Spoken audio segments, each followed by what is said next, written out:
प्रभु जगन्नाथ की अलौकिक दुनिया से वेद, पुराण और शास्त्रों के प्रकांड पंडित श्री काशीनाथ मिश्र जी इंसानी रूप में महाप्रभु के इकलौते ऐसे परम भक्त हैं जिनका संपूर्ण जीवन भारतीय संस्कृति और आध्यात्मिकता को एक नई दिशा देने के लिए समर्पित रहा। आज भी इस जगत को इस सत्य से अवगत करा रहे हैं कि ईश्वर सत्य है, आत्मा सत्य है, मोक्ष सत्य है और इसी सत्य के मार्ग को दिखाने वाला धर्म सनातन अनादिकाल से चली आ रही एक ऐसी अविरल परंपरा है जिसका अनुसरण करके ही आने वाले संकट से स्वयं को बचाया जा सकता है। वेदों का सार श्रीमद् भागवत गीता हो या फिर सतयुग से कलयुग तक की भविष्यवाणियों का अमूल्य संग्रह भविष्य मालिका पुराण, वर्षों का अध्ययन और महाप्रभु की दैवी कृपा से मिली दैवीय शक्ति से परिपूर्ण पंडित श्री काशीनाथ महाराज आम जनमानस के अंधकारमय जीवन को सत्यता का प्रकाश दिखाने पहली दफा आ रहे हैं अपने सुविचारों के साथ आपके संस्कार चैनल पर। जय जगन्नाथ।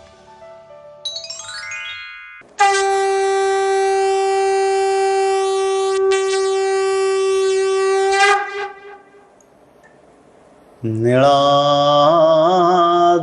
कंदरानंदी मंदरालय वंदितम् वंदे वंदारु मंदारम् इंदिरा मंदिरम् अहो इंदिरा मंदिरं महो। बोले श्री जगन्नाथ स्वामी की जय। जय श्री वृंदावन बिहारी लाल की जय। जय माँ राधा रानी की जय। कदाचित कालंदी तट विपिन संगीत करवो मुदा भीरी नारी बदन कमला स्वाद मधुपरमा शंभोर ब्रह्मा सुररपति गणेशार्चित पदो जगन्नाथ स्वामी। हे प्रभु जगन्नाथ, कभी आप भगवान कृष्ण की रूप में ब्रजभूमि की पवित्र जमुना की तट पर, कालंदी की तट पर, कालंदी की विपिन पर यानी कालंदी की तट पर, जंगल पर आप नित्य रहास में मग्न थे। सारे ऋषि मुनियों का इच्छा गोपी और तपी कपि के रूप में जैसे आप पूर्ण किए हर युग में, उस युग में सारे गोपियों माता का इच्छा पूर्ण किया। फिर द्वापर युग का लीला का अवसान हुआ, फिर आप जगन्नाथ क्षेत्र आ गए और श्री जगन्नाथ रूप में यहाँ वही कालंदी तट पर जो लीला था वही लीला में आप मग्न है। एक दिन का बात है, आदि गुरु शंकराचार्य चारों पीठों का निर्माण किया। बद्रीधाम, रामेश्वरम, द्वारिका धाम और जगन्नाथ क्षेत्र का जगन्नाथ धाम। पर जगन्नाथ क्षेत्र तो आदि समय से आदि वैकुंठ की रूप में शास्त्रों से प्रमाण है। स्कंद पुराण में इसका स्पष्ट वर्णन है और स्कंद पुराण अष्टादश पुराण में मुख्य तत्व पुराण भी है। तो चारों धाम का तो निर्माण करवा दिया और ऐसे समय पर एक दिन आदि गुरु शंकराचार्य भगवान शंकर भगवान के अंश की रूप अवतार में परम पूज्य आदि गुरु शंकराचार्य सनातन धर्म का विश्व में परिप्रकाश के लिए चारों पीठों का निर्माण करवा दिया। लक्ष्य यही था, सारा विश्व में सनातन धर्म को प्रतिष्ठा करना। पर करे क्या, कलियुग की प्रभाव से कई धर्म, कई मजहब, कई तत्व, कई जाति, कई परंपरा सृष्टि हो गए। अगर कलियुग होते इतना जाति इतना धर्म नहीं होता तो द्वंद्व कैसे लगेगा। ये कली का रूप है। सत्य युग में तो एक ही सनातन धर्म था, त्रेता युग में एक ही सनातन धर्म था और दूसरा असुरीय परंपरा भी था।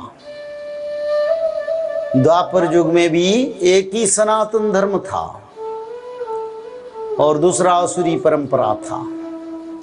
और कली युग के कई असुरी परंपरा, कई धर्म, कई मजहब, कई सृष्टि होगा, क्योंकि आपस में लड़ाई के लिए। कली का रूप ही ऐसा है। कली का रूप रोग है, कली का रूप द्वंद्व है, कली का रूप बीमारी है, कली का रूप मनुष्य समाज में विभेद सृष्टि करना, कामना सृष्टि करना, वासना सृष्टि करना, लोभ मोह क्रोध दंभ लोभ अहंकार, ये कली का रूप है। चारों पीठों का निर्माण करने के बाद आदि गुरु शंकराचार्य आ गए जगन्नाथ क्षेत्र, और उसी समय पतित पावन यात्रा हो रहा था जगन्नाथ क्षेत्र में। यानी संसार में एक प्रभु है जो हर साल एक बार जाति धर्म वर्ण निर्विशेष में सभी धर्म लोगों को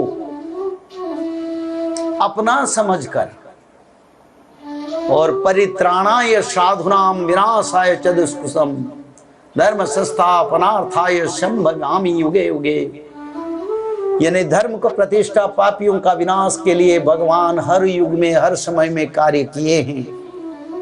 और जगन्नाथ महाप्रभु हर वर्ष आषाढ़ शुक्ल द्वितीया पतित पावन रथ यात्रा प्रभु के होते हैं। किस लिए वो रथ यात्रा करते हैं? कारण क्या है? एक ही कारण है। सनातन धर्म का नियम के अनुसार, आज की जो नीति परंपरा के अनुसार, प्रभु जगन्नाथ मंदिर को सभी धर्म लोगों का जाने की परमिशन नहीं है, पर प्रभु तो सबका है। मानव लोग कितना क्या भी, उसमें भगवान को क्या लेना देना। और भक्त लोगों को उद्धार करने के लिए सारा ब्रह्मांड के लोगों को बुलाते हैं और रथ पर बैठ के प्रभु जाते हैं, रथ यात्रा करते हैं। और सभी देवता भी आते हैं और प्रभु आगे चलते हैं, सभी देवता पीछे पीछे चलते हैं। और भक्त लोग भगवान की रस्सी को खींच के लेते हैं और प्रभु की शासन केंद्र से जन्म केंद्र तक, यानी जन्मभूमि तक प्रभु रथ यात्रा करते हैं। श्री मंदिर से मासीमा मंदिर तक रथ यात्रा होता है। आचांडाल विप्र ब्राह्मण, कोई भी जाति, कोई भी धर्म, कोई भी लोग प्रभु को दर्शन करते हैं, प्रसाद लगाते हैं और प्रभु को छूते हैं, पकड़ते हैं कस के, क्योंकि प्रभु सबका है, सभी धर्म का तत्व है जगन्नाथ क्षेत्र। तो ऐसे रथ यात्रा करके प्रभु पतितों को उद्धार करने के लिए रथ यात्रा करते। पतित यानी दुखी, यानी भक्त ही दुखी है। एक दिन का बात समय था, मुस्लिम भक्त सालवेग, जो लालवेग का पुत्र थे, 750 कोस दूर में उनका घर था, कई अवंती नगर तक। पर वो जगन्नाथ जी का बड़े भक्त था। उनका माता ब्राह्मणी था, पिता मुस्लिम था। किसी समय उन्होंने उड़ीसा को, उनका पिता आए थे जिस समय युद्ध में एक विधवा ब्राह्मणी को विवाह किए थे। पर वो विधवा माता तो जगन्नाथ जी का भक्त थे और पुत्र भी जगन्नाथ जी का भक्त निकला। और भक्त सालवेग ने 750 कोस दूर से जगन्नाथ जी का रथ यात्रा देखने के लिए उसी समय कोई साधन नहीं था, यानी कोई गाड़ियां आना जाने का जैसे सिस्टम है आजकल, इससे कोई सिस्टम नहीं था। पर वो भक्त था, जगन्नाथ का अति बड़ा भक्त है। ऐसे तो हम प्रमाण करते हैं, हर धर्म का भक्त जगन्नाथ क्षेत्र में आए और उनका महत्व भी प्रमाण करके गए हैं। जैसे आज मैं मुस्लिम धर्म का भक्त सालवे का बात कर रहा हूं, और भक्त सालवे ने पैदल में चलते चलते 750 कोस आने के लिए कई दिन तक समय जरूरी है। पर उसी समय आषाढ़ और शुक्ल द्वितीया समय आ गया, जगन्नाथ जी का रथ यात्रा। सेवकों ने प्रभु को श्री मंदिर से 4 माल लेके फिर मंदिर रथ पर बैठा दिया, पर भक्त सालवे आधा रास्ता में रह गया। उनका मन में दुख ही था, मैं कैसे प्रभु का रथ पर दर्शन करूंगा।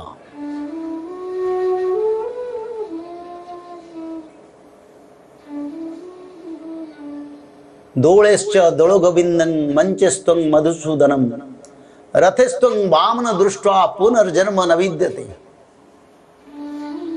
यानी भगवान कृष्ण को दोल मंडप पर, जहां पर होली होता है, दोल मंडप, क्योंकि भगवान कृष्ण की तरह गोपियां के साथ जगन्नाथ भी होली खेलते हैं, चाप खेल खेलते हैं, नाव में बैठ के, जैसे रुक्मणी सत्यभामा के साथ खेल हो रहा था, वही खेल भी इस समय जगन्नाथ कर रहे हैं। उसको छोड़े नहीं प्रभु, सारे कृष्ण का नियम को पालन कर रहे हैं, एक एक करके, और बात भी करते हैं, मनुष्य जैसा भोजन भी करते हैं, और भक्त हो तो ना खड़ा हो जाते हैं, सब कुछ बता देते हैं। दोलेश्च दोल गोविंदं मंचस्त्वं मधुसूदन, यानी स्नान मंडप पर गजानन रूप में प्रभु दर्शन करते हैं, देते हैं, जिसको मधुसूदन रूप कहते हैं, मधुसूदन कहते हैं प्रभु को। और एक साल में एक बार भगवान जगन्नाथ के अति पवित्र स्नान यात्रा होता है, यानी जल महोत्सव जिसको कहते हैं। जब भगवान कृष्ण जैसे जमुना से जमुना क्रीड़ा कर रहे थे, भगवान जगन्नाथ भी कर रहे हैं। और रथिस्त्वं वामनं दृष्ट्वा पुनर्जन्म न विद्यते, यानी जगन्नाथ महाप्रभु को रथ पर दर्शन करने से पुनर्जन्म होता ही नहीं है। जनमा जनमा मुनि जतन सुहाई, जनमा जनमा मुनि जतन सुहाई, अंते राम कई आवत रामी। श्री राम जय राम जय जय राम, श्री राम जय जय राम। बोले सीतापति रामचंद्र की जय, पवन सुत हनुमान की जय, जगत जननी सीता मैया की जय, जय श्री हनुमंत महाराज की जय। जन्म जन्म मुनि जतन सुहाई, अंते राम कही आवत नाही। इसका तत्व यही है, मुनि ऋषियों ने कई अनंत युग तक तपस्या करके जो फल पाते थे, यानी कई अनंत समय जन्म लेके तपस्या करने के बाद अंत समय भगवान का नाम आ जाता है। औषधे चिंतयते विष्णु भोजने च जनार्दन, शयने पद्मनाभंश्च विवाहे च प्रजापति, युद्धे चक्रधरं देवं प्रवासे त्रिविक्रमम्, नारायणं तनु त्यागे श्रीधरं प्रिया संगमे दुःस्वप्ने स्मर गोविन्दं संकटे मधुसूदन कानने नरसिंहंश्च पावके जलसायिन जलमध्ये वराहंश्च गमने वामनश्चैव पर्वते रघुनन्दन सकल कार्ये माधव सकल कार्ये माधव। अति पवित्र तत्व है भगवान की 16 नाम मुक्ति की ये अमूल्य तत्व है। हर मानव को मेरा निवेदन, रोज अपना घर में समय को समझ ले। धरती और ब्रह्मांड क्या संकेत दे रहा है, क्या मानव लोगों के लिए आपदा आ रहा है? तो मानव लोगों के लिए आपदा आ रही तो सुरक्षा क्या है? तो सुरक्षा के लिए अगर आप चाहते हैं, ये वैदिक और अष्टादश पुराण की पवित्र तत्व है। मेरे संस्कार टीवी के माध्यम में भारत की और विश्व की सभी सनातनी सज्जन पवित्र मानव लोगों को यही बात कहता हूँ, रोज अपने घर में त्रिकाल संध्या करें, जिसमें जीवन से हम आत्मा से परम गति यानी परम आत्मा तक जाने के लिए हमको भगवान की कृपा बनेगा। बस इसको रोज त्रिसंध्या में भजन करें, तब हम सनातन लोग मानव से देवता बन पाएंगे और संसार में सनातनियों का जो तत्व, जो शक्ति, उसका पुनर्प्रकाश होगा। आज तो हम सनातनी देखते हैं, पर वो शक्ति कहाँ है? जैसे पांडवों के पास शक्ति था, जैसे परशुराम नारायणी सेना में शक्ति था, जैसे ऋषि मुनियों परंपरा में जो शक्ति था, आज वो शक्ति का विघटन हो गया। सभी निर्बल हो गए, क्षीण हो गए। वो तत्व को पुनर्जीवित के लिए सनातन धर्म का जो दृढ़ शक्ति परंपरा को पुनर्जीवित के लिए सभी मानव के लिए त्रिकाल संध्या जरूरी है। और इसके माध्यम से हम लोग वैकुंठ प्राप्ति कर सकते हैं। और इसको अगर आप भजन करें, 1 महीने के अंदर भगवान का दर्शन भी आपको मिल जाएगा। ये से तत्व है। ये तत्व जिसका भाग्य है उसको भाग्य से मिलेगा, सभी को मिलेगा ही नहीं। और जो पहले से भगवान कृष्ण का भक्त है, भगवान राम का भक्त है, भगवान परशुराम के साथ थे, चैतन्य महाप्रभु का अनुगामी है, शायद उन्हीं लोगों को तत्व के लिए जानकारी मिलेगा। तो ऐसे पवित्र धारा में आइए और जगन्नाथ क्षेत्र को आने से ही रथ पर भगवान को दर्शन करने से रथित्वं वामनं दृष्ट्वा पुनर्जन्म न विद्यते, यानी और जीव चक्र बंधन में मानव को जन्म होना नहीं पड़ेगा और मानव से देवता बन के दुर्लभ मानव यानी दिव्य शरीर प्राप्त होगा और मानव लोग वैकुंठ प्राप्ति करेंगे। तो यही ये जीवन की लक्ष्य है। तो जीवन के लक्ष्यों को और मानव जीवन को साकार के लिए निरंतर मानव भजे, भज कृष्णम।